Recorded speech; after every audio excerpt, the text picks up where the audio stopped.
శుభాకాంక్షలు. రాజ్యాంగం కల్పించిన హక్కుల్లో మానవ హక్కుల్ని గురించి రాజ్యాంగంలో రాయడం జరిగింది. ఒక మనిషికి స్వేచ్ఛను, వాళ్ళ యొక్క హక్కుల్ని ఎంజాయ్ చేయడానికి, లేకపోతే పరిరక్షించడానికి, భూమి మీద ఉన్న ప్రతి ఒక్కరికి జీవించే హక్కు, వాళ్ళ యొక్క మత స్వేచ్ఛ ఇలాంటివి ఎన్నో పొందుపరిచి ఉన్నాయి.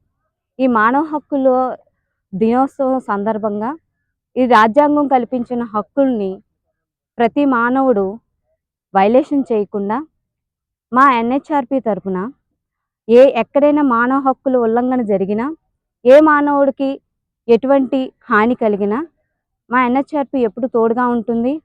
ప్రతి ఒక్కరికి ఆ హెల్ప్ అనేది ఇస్తుంది. అలాగే ఒక మంచి టీమ్ తోటున్నాం.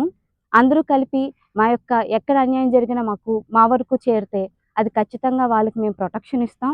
అలాగే ఈ మానవ హక్కుల సందర్భంగా అందరికీ తెలియజేస్తూ ఇది డిసెంబర్ 10ని మన యొక్క స్వేచ్ఛనిచ్చిన ప్రతి ఒక్క ప్రతి ఒక్కరికి స్వేచ్ఛగా జీవించే హక్కు ఉంది కాబట్టి ప్రతి ఒక్కరూ వారి యొక్క బాధ్యతను తెలుసుకొని ఎక్కడైనా ఉల్లంఘన జరిగితే మా యొక్క సంస్థను గానీ, మా మెంబర్స్‌ని గానీ ఎవరిని సంప్రదించినా మా యొక్క సహాయం అందిస్తామని తెలియజేసుకుంటున్నాం.